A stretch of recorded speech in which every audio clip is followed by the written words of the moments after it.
Hey everybody, what is going on? Hexlex here. I got another Master Duel video for you, and I am coming back at you with the everything pile once again.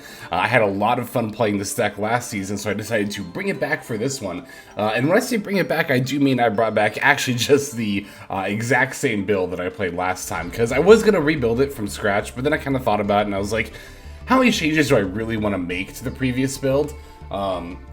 I think the most notable update you could make to a deck like this is actually adding not only more copies of Fairy Tale Snow, but also adding a couple of copies of Necroface. So this is something that a lot of versions of this kind of a deck will do, and the main reason that they do it is actually to help play into a turn 1 Max C.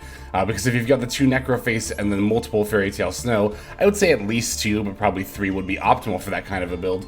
Then you can actually deck your opponent out if they Max C you on turn 1.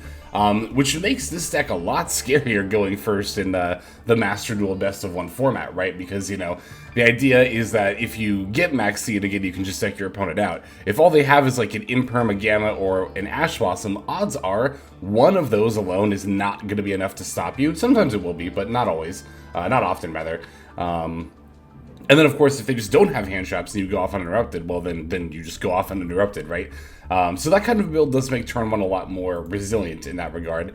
I'm not on that build, mainly because I only own 1 Fairy Tale Snow, and I'm not trying to spend UR points for a build that, while I do very much like this deck, I'm probably not going to play, like, super duper often. But like I said, I do actually really do thoroughly enjoy playing decks like this. It's no surprise to everyone, I'm sure, as I have played many everything pile decks that are like 3+ archetypes all kind of mashed into one.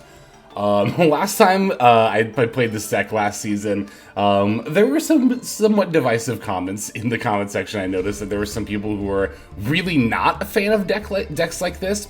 But I honestly don't really understand it. Like, I mean, I understand on a base level the idea that, like, oh, these archetypes should have more restrictions, because then you wouldn't be able to splash them as easily with each other. Like, I understand, I guess, that thought, but I don't understand why that's an issue, to have all these decks be able to be blended together, right? I mean, this is something that I've always said. One of the main reasons I like everything pile decks like this is because I feel this is, like, the best, well, best isn't the right word. This is the most genuine expression of like deck building creativity, right? In competitive Yu-Gi-Oh! Are pile decks like these. I don't know what's up with this mass desire that it seems like the majority of TCG players have, that they want every deck to be like one archetype and nothing else. I think that's incredibly boring. Especially like decks that archetype block, like, yes, my Battle and Boxer, what is it, Promoter, that locks me into Battle and Boxers with its effect. I can't wait to summon nothing but Battle and Boxers, just like Konami intended for the rest of the turn. I mean, that's my whole thing. Like, I mean, obviously this isn't like 100% true, but to a certain degree, I feel like if you're on a 1 archetype deck and like you're just summoning that archetype's boss monsters, like, Konami's just kind of building and playing your deck for you at that point. Now, obviously, I know that there are much more nuances to it than that, and I'm definitely oversimplifying for the point, but my point is, like, why would you want to be restricted to 1 archetype every single time ever? Why is it a bad thing to blend so many different decks together and still get a, you know, tangible result? It's not even like the everything pile is, like, greater than the sum of its parts. Like, you could just play a regular Tier Limit Horus deck, and it would be better than this, right? You could just play a regular, like, Snake Eye deck, and it would be better than this. You could play a regular Yubel deck, and it would be better than this. So, but then when you Frankenstein them all together, and it still works, people really have a problem with that. For some reason, I'm really not, I mean, again, I guess I kind of understand it on a base level, but I really don't. At the end of the day, I really just don't understand why it's so upsetting. But anyway, yeah, I think the biggest strength that a deck like this has is that you can often get your opponent to use a lot of their disruption on one of your engines just to pivot into another, right? Like, if, for example, you lead with, like, Rhino Heart and Bonfire, you could lead, I mean, it kind of depends on the rest of your hand and what you're kind of looking for, but I guess in a situation like that, if I lead with Tear Limits, Rhino Heart, and Bonfire, I think I might actually try to Bonfire for Poplar and do Snake Eye stuff a little bit first and see if that gets disrupted, because I really value, I think, the Tier Limits engine a little more highly than the others just because it can mill so many cards, and for how good, you know, milling cards is in this deck, right? That's the other cool thing across all these archetypes. You would think that somewhere in them we have stuff. I mean, of course we have cards that we would like not to be milled, but a lot of these archetypes don't really care about being milled, right? Like your level 1 fires on the Snake Eye engine can come back off of Flambridge later, and if you mill OSS, you can just search stuff. Milling Gruesome Grave Squirmer is really good. Milling the Yubel itself, or the Spirit of Yubel, also really good. There's also, of course, the Horus cards definitely want to get milled. And then naturally, tier limit stuff wants to get milled. So even like your Snake Eye and Yubel stuff, right? That actually does benefit from getting milled in some way, shape, or form. So yeah, if possible, I would definitely try to prioritize the tier limits engine, but I guess competing for normal summons might be one of the biggest things you run into when trying to decide exactly how to start your plays, right? The biggest competitors would be Snake Eye, Ash, Samsara, D-Lotus, and Tier Limits Rhino Heart. But again, if you have the ability to normal summon any one of these three on turn 1, I would definitely, usually, it very much depends on the hand, but I would usually try to prioritize Tier Limits Rhino Heart for the Tier Limit engine's ability to mill you more cards. That said, you know, there is something to be said for like leading, for example, Samsara D-Lotus, and then later in the turn, once they've disrupted some of that line, going into like a Tier Limit's Grief or something, right? And then using that to kickstart your Tier Limit plays potentially. That's the other thing too, like this deck has so much extension, not only from the ability to mill, but also a lot of these archetypes have a lot of natural extension as well. And then there's also the Horus archetype, that just being able to get you into a zombie vamp, which is your other most common way to mill, and also your next best way to extend your combo line. That's definitely, if you're looking to just get more plays in general and summon more bodies and see what else you can do in a turn with this deck, just a mill if possible. Mill. I know a lot of the more decks that are more focused on like Fairy Tale Snow and Necroface will even go so far as to play Left Arm Offering, because they care about resolving grass that much. Like, basically, that style of decks turn 1 will be all about just baiting an Ash Blossom if possible, just to go into the Left Arm Offering, banish the hand, and then add grass. Again, this build is not quite as focused on turboing out the Fairy Tale Snow and Necroface milling, but the grass is obviously still very, very good for a deck like this, but it can definitely operate without it, and it obviously does. Most of the time, having the 1 over the 60 card deck doesn't really pan out. You could also play Thrust if you really wanted to search it, but I don't really like Thrust, honestly, in 60 card decks. Thrust is like, I mean, it's fine in 60 card decks, but I think it also depends on the 60 card deck. Like, Branded, I think is much better at playing Thrust than a deck like this, but anyway. Yeah, let's just go ahead and break the list down here, and then we'll start looking at some replays for this deck. So we're on 1 Jet Synchron, 1 Snake Eye Ash, 1 Snake Eye Oak, 1 Samsara D-Lotus, 2 Snake Eyes Poplar, 1 Gruesome Grave Squirmer, 3 Maxi, 1 Crystal Beast Emerald Tortoise, 3 Ash Blossom and Joyous Spring, 1 Tier Limits Havnus, 1 Fairy Tale Snow, 2 Tier Limits Shiren. We got 3 Tier Limits Rhino Heart, 1 Kaldo the Sacred Protector, 1 Mudora the Sword Oracle, 1 Destrudo the Lost Dragon's Vision, 1 Kashira Fenrir, 1 Tier Limits Kashira, 3 Diabellstar the Black Witch, 1 Snake Eyes Flambird Dragon, 3 Imseti Glory of Horus, 1 Dumatef Blessing of Horus, 1 Hoppy Guidance of Horus, 1 Yubel, 1 Spirit of Yubel, 1 That Grass Looks Greener, 2 Triple Tactics Talent, 1 Tier Limits Grief, 1 Sinful Spoils of Subversion Snake Eye, 2 Bonfire, 2 Original Sinful Spoils Snake Eye, 1 Primeval Planet Purrely Rhino, 1 1 Pressured Planet Raitsoth, 2 Walls of the Imperial Tomb, 3 Nightmare Throne, 2 King Sarcophagus, 1 Nightmare Pain, 1 Wanted, Seeker of Sinful Spoils, 1 Rainbow Bridge of Salvation, 1 Trivikarma, and then finally 1 Tier Limits Soliac. And that's going to be our 60 card main deck. For the extra, we're on 1 Tier Limits Kiklos, 1 Tier Limits Rolkalos, 1 Tier Limits Kaleido Heart, 1 Phantom of Yubel, 1 Baron de Fleur. We got 1 number 60 Dugaris the Timeless, 1 the Zombie Vampire, 1 Lee Karibo, 1 Relinquished Anima, 1 IP Masquerena, 1 Cross Sheep, 1 SP Little Knight, 1 Promethean Princess Bestower of Flames, 1 Amphibious Swarmship Amblewhale, and finally 1 Appaloosa, Bow of the Goddess. Alright, that is going to do it for our list. Let's take a look at some replays. Alright, our first opponent is going to be on Purrely. Gonna jump right onto this game here. Purrely being definitely, I think, one of the top decks of the format right now. Probably number 5, but... Alright, we're taking the second turn here. opening a couple of Max Cs, if we don't mind seeing those going second. Although, to be fair, Purrely really typically only does, like, maybe 1 or 2 special summons in a turn, and they're going to dodge the Max C here by activating a second Pretty Memory. Also, discarding the Happy Memory, I noticed that's a lot of the Purrely Quick Play spells to use on turn 1, which makes me feel like their last card besides the My Friend is probably another Purrely Quick Play spell. Just because I feel like if it were a more dead card, then you would just not pitch the Happy there and try to save it for next turn. They do have the Purrely Beauty, looks like they're going for here instead of the Noir.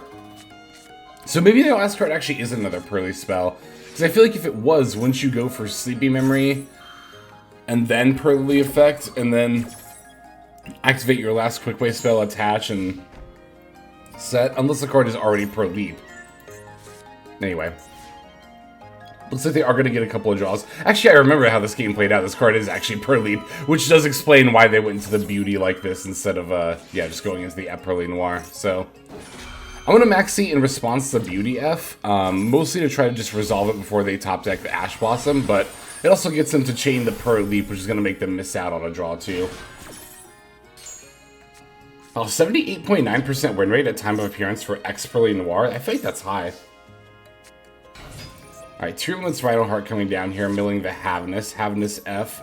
They're going to chain the Purrely Noir, or X Purrely Noir, on the Tearlament's Havness. Easy to forget that this can also target cards in the graveyard. Although, to be fair, I kind of feel like... Well, I guess if they had targeted the Rhino Heart, I could still have a Tearlament card in hand that I could fuse with, potentially. So, that actually makes sense why they went for the Havness. But now that this is down to 3 materials and can be affected by activated effects, I'm going to go ahead and throw out the Triple Tack here and see if I can't take control of it. Because Triple Tack does not target, the field spell will not be able to protect from it. It's really easy to forget that the Take Control effect of Triple Tack does not target, but it doesn't, so... Alright, so here they're going to put back my Rhino Heart. But we do still have both Bonfire and Diabell Star. I can even pinch the Mudora for the Diabell Star in order to continue our plays here. So, Diabell's going to get met with the Gamma, which is pretty brutal. I was expecting like an Ash Blossom or a Veiler to maybe be in their hand, but for it to be Gamma, at least we do get the draw off the Maxi. It is unfortunately just Crystal Beast Emerald Tortoise, but I do still have the Bonfire, so we can go ahead and grab the Snake Eyes Poplar, special that off its own effect. Add the OSS. From here, I'm going to link off the Poplar into Linkuriboh, and then of course we'll place Poplar into the Spell and Trap zone, like so. And then once we get that in there, we can just slam down the OSS and off the Poplar. And I'm actually going to pull out Snake Eyes Oak, because now I can bring back the Poplar. Snake Eyes Ash to add Poplar or Jet Synchron here doesn't really do much. Alright, pulling out the Flamberge Dragon. I end up using Flamberge to push back just one of the defense mode monsters. If I was going to do one or the other, it probably should have just been Driver and not Gamma. Because I am going to have to battle over the Driver. Also, I shouldn't have used the Flamberge effect in the first place, because I thought I was going to be able to OTK here, but I'm actually not able to, unfortunately. I did come really close, though. Like, if I bring back Flamberge here, how much damage on board is this? Oh, 73. So I would need another 700. Yeah, I don't think I'd be able to get to 8,000, even if I'd been able to search Subversion off the DLL to push this back anyway. So, yeah, that was a misplay for me to use Flamberge and put back the Gamma. I really should have just saved it and then put back the IP and then had more plays, like more follow-up next turn, but... Alright, so we're going to battle with our stuff here. I love the new Dolphin Mate. The way it, like, slams when you attack. It's nice. It's cool. I like it. One thing I am going to make sure that I do, though, is I'm going to go into SP Little Knight before I end my turn, because I really, really want to banish this My Friend Purrely. Because as it stands, as long as that My Friend Purrely is in play, my opponent's got guaranteed follow-up. But now they're going to be more in top deck mode. But it's not just the SP Little Knight that we have for Disruption. We do also, in fact, have the Mudora in our graveyard, which is very, very relevant in this matchup, because if they try to make plays with Purrely at all, I can simply chain the Mudora effect to the Purrely, put back all of their well, actually, I can't put back all of their quick play spells, but if nothing else, I can at least control what my opponent is able to summon, right? So... Plus, we do also have the SP Little Knight. Plus, again, we did force them into top deck mode. Looks like they're just going to normal summon Maxi and then overlay the Typhone on top of it. It's about all they can do in this situation, but I can simply use the Promethean Princess, which is another form of disruption I had that I didn't even think about until just now, but yeah.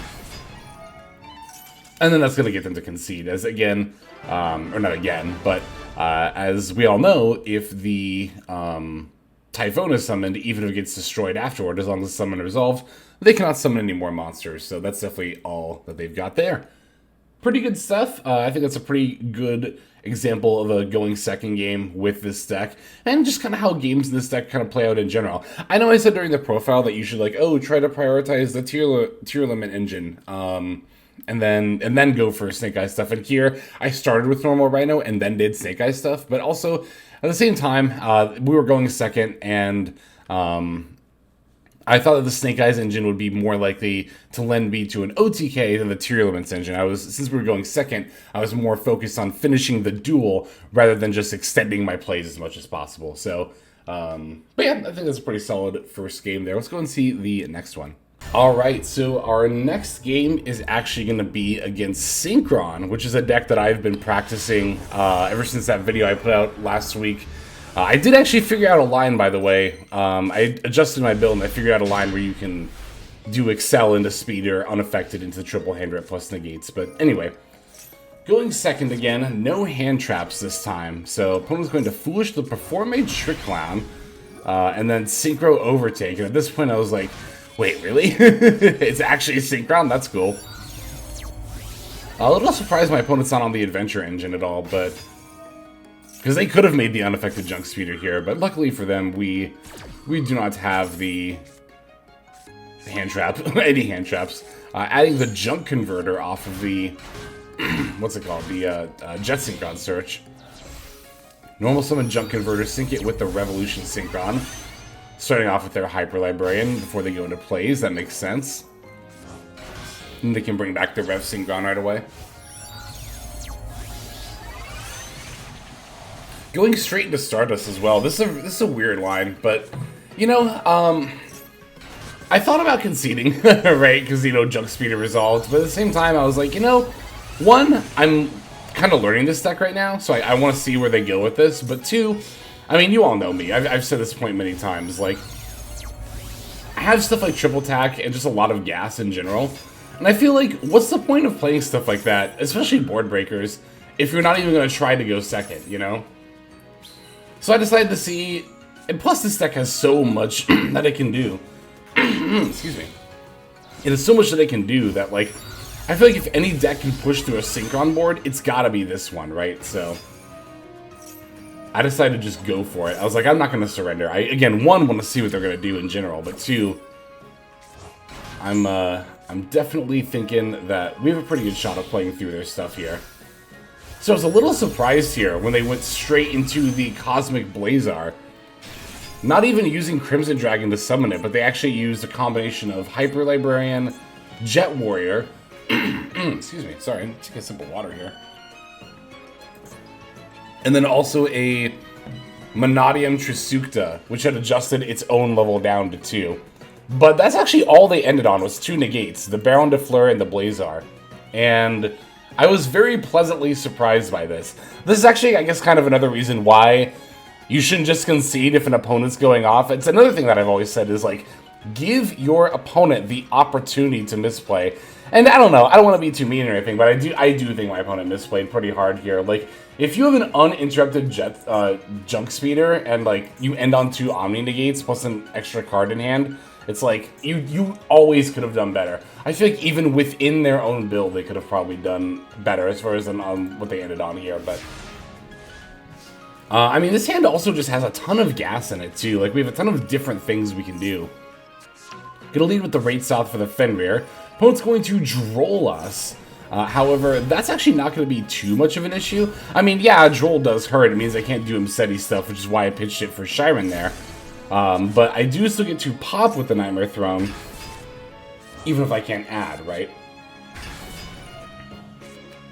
Alright, so as soon as Phantom of Yubel is summoned, they're going to use the Blazar effect to negate, which lets me use Fenrir on Baron, which are going to negate there. So now I can normal summon Rhino Heart and continue on with my plays.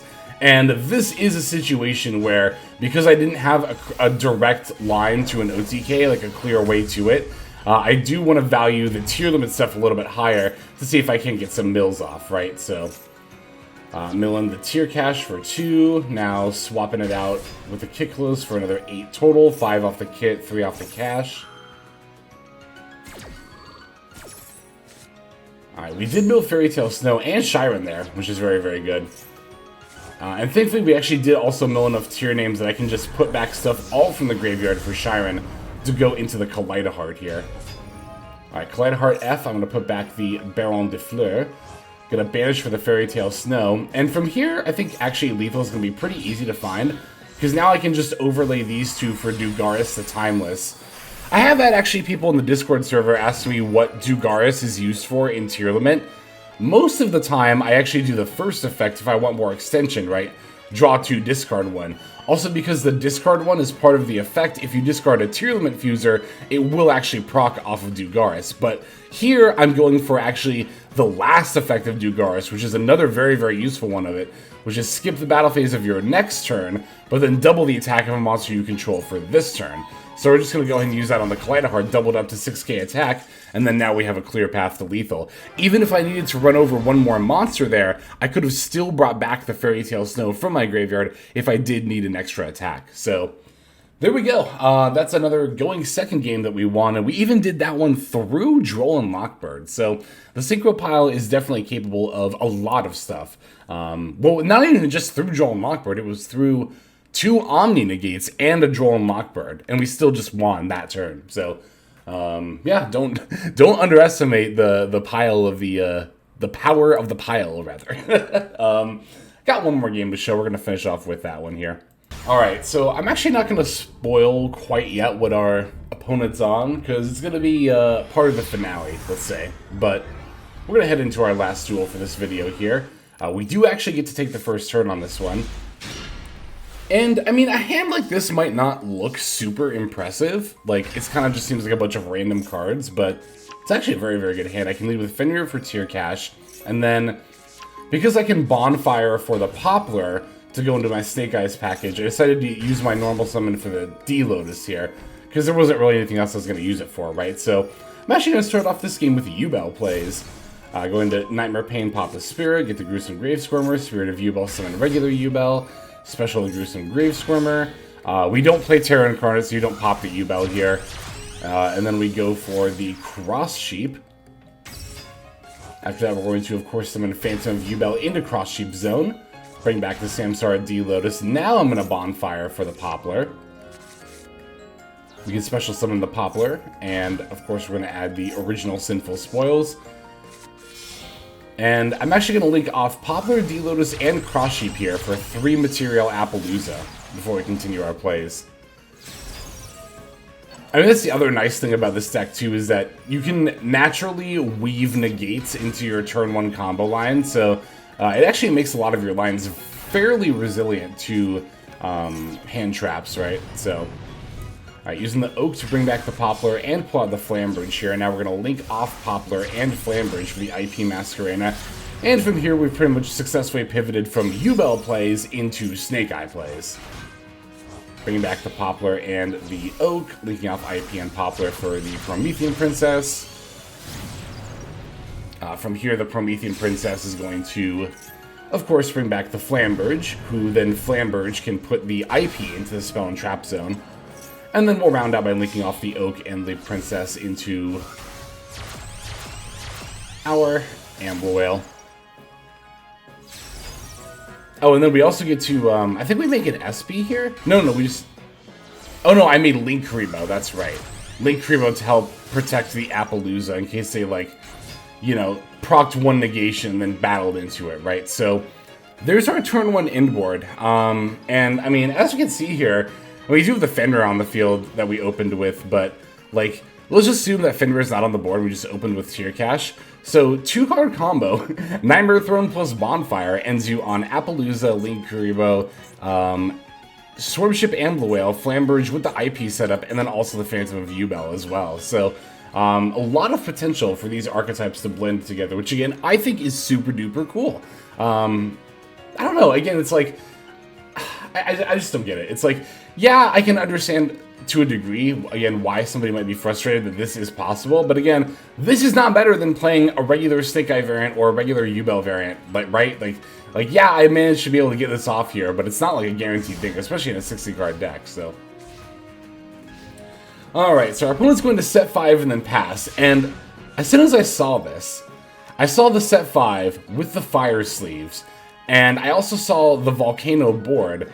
I had flashbacks. I had flashbacks to one of the Challenger Cups where I played against Chainburn in both the last round and top 16 of that tournament. It was the same person, and they had the exact same cosmetic setup and set 5, and I was like, no, this isn't Chainburn, is it? And then I looked at my field and realized, wait a second, I don't have any Omnis, I don't have any Spell Trap Negates, and my board is full of stuff to get hit with Secret Barrel and the like, so I braced myself, went to draw phase, and then yeah, it's just Desserts and Ceasefire. It's multiple Ceasefires, as well as Ring of Destruction. To be fair, in my defense, like, I may have opened the God turn 1 hand, but my opponent opened the God counter to me. Oh my god. Like, imagine opening multiple Ceasefire and the Just Desserts into a deck that actually summoned 6 monsters on turn 1. Ugh, it's ugh. So brutal. So brutal. So, yeah, that's just gonna be it for me. Oh yeah, I did also want to point out that, because some people might say like, oh, you filled up your monster zone so you can't summon IP off of Flambridge now. I do like to do that during the draw phase typically, but I'm also fine filling up my monster zones here because it's all like relevant stuff, and really my main plan was to, if I was playing against a not burn deck, to like use Phantom of U-Bell as my first interaction and try to get maybe a monster. Although I guess I would just put U-Bell back on my field, wouldn't it? So that wouldn't even get a monster off the board. But I could also, I guess, choose not to summon. Just do the monster effect. I know you have to activate, don't you, as part of the Phantom of U-Bell effect? Huh. Maybe I should have let the monster zone open. Like, maybe I shouldn't have gone for the Link Rebo. Well, then that zone would have been occupied anyway, right? Anyway, that'll do it for this game where we got burned out. But it did still show a pretty good turn 1, so I figured I'd go ahead and leave it in here. And that'll do it for this video. So thank you, as always, for watching. Super appreciate it again, as always. Let's just go ahead and move now to our outro. Hey everybody, Hexlex here. Just want to give you a huge thanks for watching all the way to the very end of the video. Believe it or not, that is actually one of the best ways that you can support the channel, is by watching the videos in their entirety. But there are many ways in which you can support the channel if you are so interested. The names that you're seeing on screen here, I gotta give an extra special thanks to, because these are people who have chosen to either become a member on YouTube, which if you're interested you can do as well via the join button next to the subscribe button down there, or have signed up over on Patreon and become members there. Link to that is going to be in the description below. Without the support that is being offered by, again, all the people that you're seeing on screen right here, I would not be able to take the time to dedicate to uploading daily YouTube videos. So thank you so very much. But there are also other ways you can support as well. Again, link to the description below. If you like my deck tracker that you'll see in a lot of my videos, the Untapped Companion, you can download that for free, and if you use my affiliate link down there, then that also goes a long way towards supporting the channel. That's, again, free. So is subscribing here on YouTube. That's also free and a huge way to support. You can also check out Twitch, once again linked in the description below. Following and subscribing over there will not only support as well, but also give you notifications of when I go live if you want to catch some of the live streams. But really, no matter how you choose to support, it all adds up, and it all definitely means the world. So thank you, each and every one of you. For now, this is Hexlex. I'm going to be signing out. But more than that, I'm hoping that you have a fantastic day.